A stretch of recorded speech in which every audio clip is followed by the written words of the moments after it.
अस्सलाम वालेकुम व्यूअर्स, मैं हूं सनम गुल खान और आप देख रहे हैं खैर बात टीवी। व्यूअर्स, 2 दिन कबल पाकिस्तान का एक बुजुर्ग शहरी वापडा के दफ्तर जाता है क्योंकि उसका बिल 44,000 रुपए का आता है, बिजली का बिल, और उसके सर्फ शुदा यूनिट जो है वो सिर्फ 80 होते हैं। वापडा में उसकी किसी किस्म की कोई बात नहीं सुनी जाती, कोई सुनवाई नहीं होती, कोई उस बिल की दुरुस्तगी नहीं करके देता, बल्कि उल्टा उसको हिदायत की जाती है कि ये बिल आपको हर सूरत पे करना है।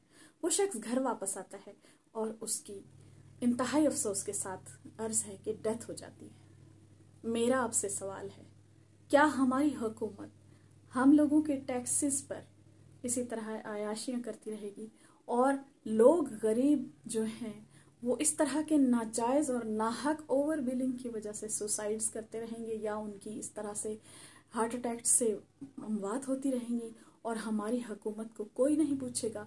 इसके बारे में किसी किस्म का कहीं किसी फोरम पे कोई आवाज नहीं उठाई जाएगी।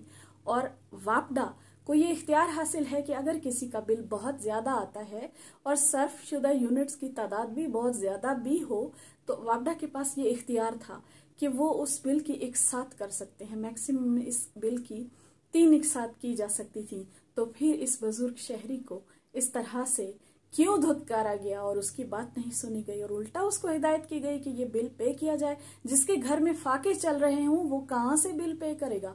और जबकि ये सरासर वापडा की गलती है कि 80 यूनिट्स का बिल 44,000 रुपए किस कानून के तहत चार्ज किया गया, किस कानून के तहत 40 से 44,000 के दरमियान उसका बिल उसको भेजा गया और उसकी दुरुस्तगी क्यों नहीं की गई? उल्टा उसको धमकी दी गई कि ये बिल आपको हर सूरत पे करना है वरना आपका मीटर उतार लिया जाएगा।